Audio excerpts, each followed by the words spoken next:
여러분, 오늘 제가 들려드릴 이야기는 제가 25년 장사를 하면서 처음으로 진심으로 부끄러웠던 날의 이야기입니다. 끝까지 들어주시면 분명히 가슴 한켠이 따뜻해지실 겁니다. 저는 박성호, 올해 68입니다. 인천 연안부두 근처에서 정육점을 한 지 벌써 25년이 됐습니다. 이 나이 되도록 칼만 잡고 살았지요. 새벽 4시에 일어나 도축장 납품 확인하고 오전 내내 고기 손질하고 저녁 늦게까지 가게 문 지키고 그게 제 인생이었습니다. 사람은 많이 봤습니다. 시장 바닥에서 25년을 보내면 별의별 사람을 다 만나게 되거든요. 남의 외상을 갚아주는 사람도 봤고 남의 돈을 슬쩍 가로채는 사람도 봤습니다. 그러다 보니 저도 모르게 사람을 볼 때 자꾸 눈을 가늘게 뜨는 버릇이 생겼습니다. 숫자로 따지고 무게로 재고 그게 저란 사람이었어요. 그런데 작년 가을 어느 날이었습니다. 오후 2시쯤 됐을까요? 가게 문이 삐걱하고 열리면서 한 할머니가 들어오셨습니다. 처음엔 그냥 지나치듯 봤는데 그 모습이 영 마음에 걸렸습니다. 낡은 군청색 점퍼에 발이 터진 고무신, 허리가 꼬부라져서 고개를 들기가 힘드신지 시장 바닥을 쓸듯이 걸어오셨습니다. 얼굴엔 깊은 주름이 패여 있고 머리카락은 바람에 헝클어져 있었습니다. 저기 삼겹살 20kg 주시오. 목소리가 너무 낮아서 처음엔 못 들을 뻔했습니다. 제가 귀를 기울이니 다시 말씀하셨습니다. 삼겹살 20kg라고. 저는 순간 잘못 들은 줄 알았습니다. 보통 개인 손님이 삼겹살을 살 때 많아야 2kg, 3kg 사거든요. 20kg면 웬만한 고깃집 하루 영업분입니다. 20kg요? 그거 많은데 혹시 잔치나 뭐 있으십니까? 제가 이렇게 여쭤보니 할머니는 고개를 저으셨습니다. 그냥 필요하다고, 빨리 달라고. 그러더니 점퍼 안쪽 주머니에서 돈 봉투를 꺼내셨습니다. 봉투를 여니까 빳빳한 새 돈이 가득 나왔습니다. 5만원짜리 30장, 150만원이었습니다. 그것도 은행에서 방금 뽑은 것처럼 접힌 자국도 없는 새 돈으로요. 저는 손이 멈췄습니다. 칼을 잡은 손이 저도 모르게 멈춰버린 겁니다. 이 할머니를 나는 알고 있었거든요. 몇 달 전까지만 해도 시장 초입에서 낡은 손수레를 끌며 폐지를 줍던 분이었습니다. 더운 여름에도 비 오는 날에도 그 작은 몸으로 종이박스를 차곡차곡 쌓아서 리어카에 싣던 분. 시장 상인들이 가끔 음료수나 과일을 내밀면 손사래를 치며 괜찮다고 하시던 분. 그분이 지금 150만원짜리 새 돈을 내밀고 있는 겁니다. 저는 속으로 뭔가 이상하다는 느낌이 들었지만 장사꾼이 손님 돈을 왜 가져왔냐고 따져 물을 수는 없잖습니까? 그냥 웃으면서 고기를 썰었습니다. 20kg를 정갈하게 포장해서 건네드렸습니다. 할머니는 무거운 짐을 안으시더니 말없이 나가셨습니다. 문이 닫힌 뒤에도 저는 한참 그 자리에 서 있었습니다. 저울 위에 손을 올려두고 방금 일어난 일을 되짚으면서요. 이상하다. 분명히 이상하다. 그런데 뭐가 이상한지는 딱 집어 말할 수가 없었습니다. 그런데 다음날 오후 2시 또 문이 열렸습니다. 같은 할머니였습니다. 같은 차림, 같은 돈, 같은 주문. 삼겹살 20kg, 150만원. 저는 그제야 직감했습니다. 이건 우연이 아니다. 이 할머니에게 뭔가 사정이 있다. 수상한 변화시장이라는 곳은 신기한 동네입니다.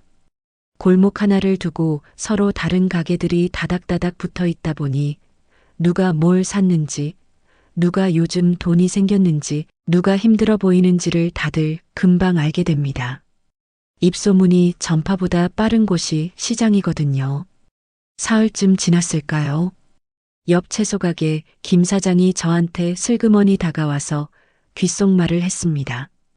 박 사장, 요즘 할머니 이상하지 않아요? 나한테도 매일 배추 한 박스, 무 10개씩 사가더라고요. 그 말을 듣고 반찬 가게 이 여사한테 물어보니 이 여사도 눈을 동그랗게 뜨며 말했습니다. 어머, 맞아요. 저한테도 매일 반찬을 대용량으로 사가세요. 잡채, 갈비찜, 생선조림을 박스째로요. 시장 상인들이 모이면 다들 그 할머니 얘기를 했습니다. 갑자기 돈이 어디서 생겼냐? 로또라도 맞은 거냐? 자식 중에 돈 버는 사람이 생긴 거냐? 사람들은 입에 침이 마르도록 추측을 늘어놓았습니다. 저는 그 자리에 앉아 있으면서도 웃을 수가 없었습니다. 왜냐면 며칠 전부터 계속 제 머릿속을 떠나지 않는 생각이 있었거든요. 어떤 기사 때문이었습니다. 그 무렵 신문에 보이스피싱 관련 기사가 연달아 났었습니다. 특히 나이 드신 어르신들을 노리는 사기가 기승을 부린다는 내용이었습니다. 검찰이다, 경찰이다, 금융감독원이다 사칭해서 전화를 걸고는 당신 통장이 범죄에 연루됐다. 지금 당장 돈을 빼서 어딘가에 갖다 놓아라라고 협박한다는 것이었습니다. 무서운 건 피해자들이 가족한테도 말 못하고 혼자 돈을 가져다 준다는 겁니다. 주변에 말하면 잡아간다고, 가족이 위험하다고 겁을 주기 때문에요. 그 기사를 읽으면서 저는 가슴이 덜컥했습니다. 혹시 저 할머니도 그런 거 아닐까? 누군가 뒤에서 협박을 해서 매일 돈을 뜯어가는 거 아닐까? 고기를 사게 하고 어딘가 갖다 바치는 거 아닐까? 아니면 노인을 이용해서 뭔가 불법적인 일을 시키는 건 아닐까? 그날도 오후 2시가 되자 할머니가 오셨습니다. 저는 평소보다 더 유심히 살펴봤습니다. 가게에 들어오시기 전 할머니는 문 앞에서 한번 뒤를 돌아보셨습니다. 주변을 천천히 둘러보는 그 눈빛이 뭔가를 확인하는 것 같았습니다. 누가 따라오지는 않는지, 누가 보지는 않는지 살피는 것 같은, 그리고 돈을 건네는 손이 가늘게 떨리고 있었습니다. 처음엔 그냥 연세가 많으시니 손이 떨리는 줄 알았는데 자세히 보니 그게 아니었습니다. 두려움 때문인지 긴장 때문인지 손끝 마디마디가 오들오들 떨렸습니다. 저는 그 손을 보면서 가슴이 내려앉는 것 같았습니다. 고기를 포장하면서 저는 속으로 수없이 고민했습니다. 말을 걸어야 하나? 혹시 괜찮으시냐고, 누가 협박하는 거냐고. 그런데 막상 입이 잘 안 떨어졌습니다. 제가 뭘 안다고 함부로 참견을 합니까? 혹시라도 제가 잘못 짚은 거면 할머니한테 신뢰가 되는 거잖습니까? 또 정말로 뒤에서 누가 감시하고 있다면 제가 아는 척 했다가 오히려 할머니가 위험해질 수도 있고, 그렇게 또 망설이다가 할머니는 고기를 안고 나가셨습니다. 저는 그 뒷모습을 보면서 주먹을 꽉 쥐었습니다. 이대로 그냥 보내면 안 되겠다는 생각이 점점 커져갔습니다. 뭔가 해야 한다. 근데 뭘 해야 하지? 답은 좀처럼 나오지 않았습니다. 사람이 궁지에 몰리면 이상한 짓을 하게 됩니다. 저도 그랬습니다. 결국 저는 할머니의 뒤를 밟기로 결심했습니다. 생각해보면 지금도 부끄럽습니다. 남의 뒤를 몰래 따라가는 게 어디 점잖은 짓입니까? 그런데 그때 저는 그것밖에 방법이 없었습니다. 그날도 오후 2시 할머니는 어김없이 오셨습니다. 저는 평소보다 포장을 조금 더 빨리 했습니다. 고기를 건네드리고 할머니가 나가시는 걸 눈으로 확인한 뒤 저는 앞치마도 못 벗은 채로 가게 문을 잠갔습니다. 직원한테는 잠깐 볼 일이 있다고 했습니다. 골목으로 나서니 할머니가 보였습니다. 고기 보따리를 두 손으로 안고 천천히 걸어가고 계셨습니다. 저는 너무 가까이 따라가지 않으려고 2블록쯤 거리를 뒀습니다.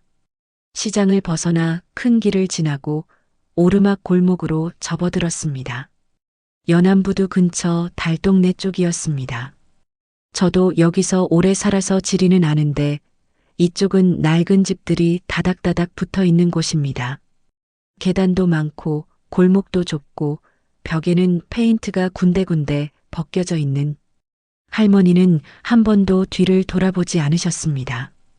무거운 짐을 안고도 쉬지 않고 걸으셨습니다.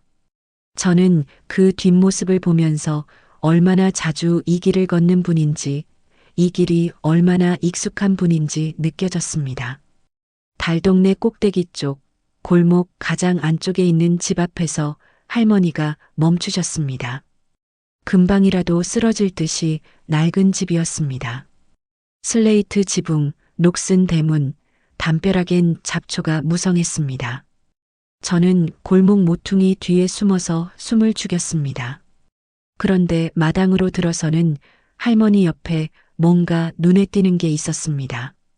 새 냉동고였습니다. 번쩍번쩍한 흰색 냉동고가 마당 한켠에 떡하니 놓여 있었습니다. 낡아 빠진 집과는 전혀 어울리지 않는 새 것이었습니다. 할머니는 냉동고 덮개를 열고 고기 보따리를 천천히 꺼내 넣기 시작했습니다.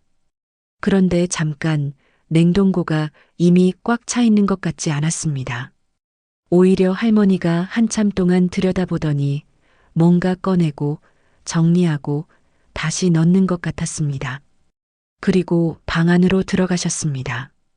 저는 더 가까이 가야 하나 망설였습니다. 그냥 집 앞에서 보는 것도 이미 남의 사생활 침해인데. 그런데 저도 모르게 발이 움직였습니다. 담벼락 틈새로 살짝 들여다봤습니다. 방 안이 보였습니다. 할머니는 작은 상 위에 앉아서 뭔가를 적고 계셨습니다. 작은 수첩 같은 것이었습니다. 펜을 들고 천천히 또박또박 뭔가를 쓰는 모습이었습니다.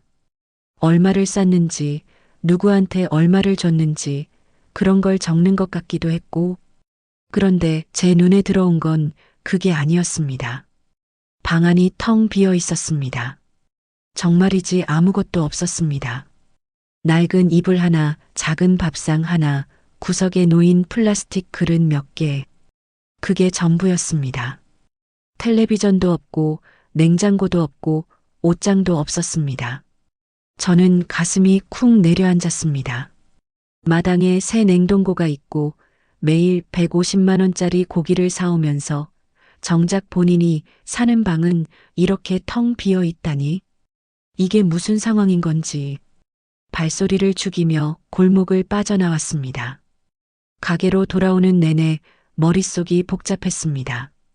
냉동고에 쌓이는 고기는 어디로 가는 건지, 그 수첩에는 뭘 적는 건지, 그리고 저 텅 빈 방에서 할머니는 무슨 생각을 하며 사시는 건지, 대체 이분의 사정이 뭔지 저는 반드시 알아내야 했습니다.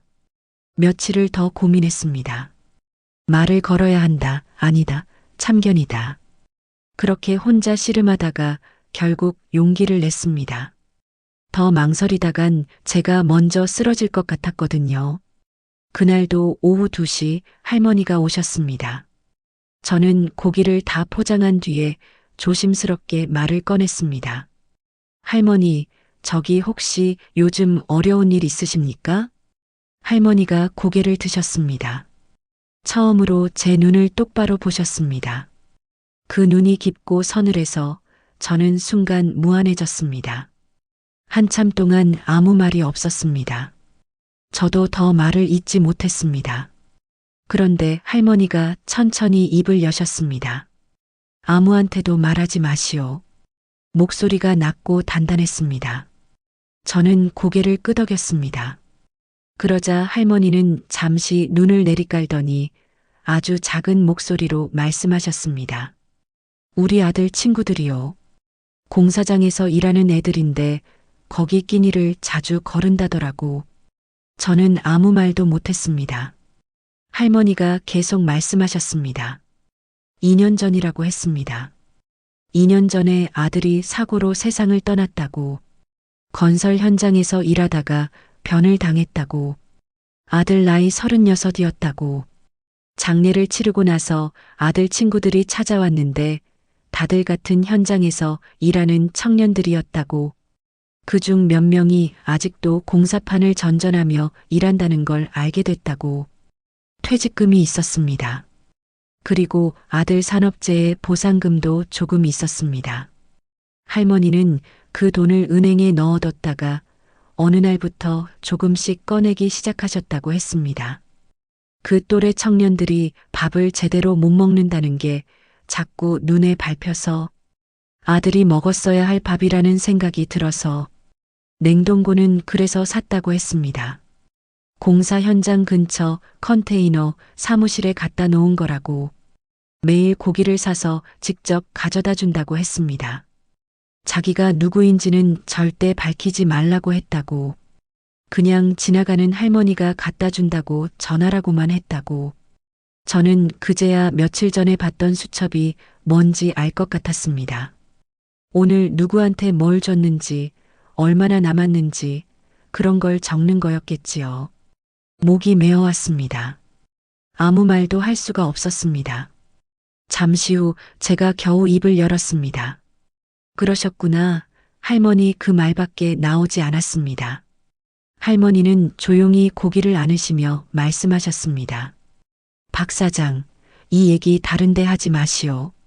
나는 그냥 고기 사러 오는 사람이요. 그리고 나가셨습니다. 저는 카운터에 기대어 한참을 멍하니 서 있었습니다. 얼굴이 화끈거렸습니다. 보이스피싱이니 뭐니 제가 그동안 무슨 의심을 했던 건지.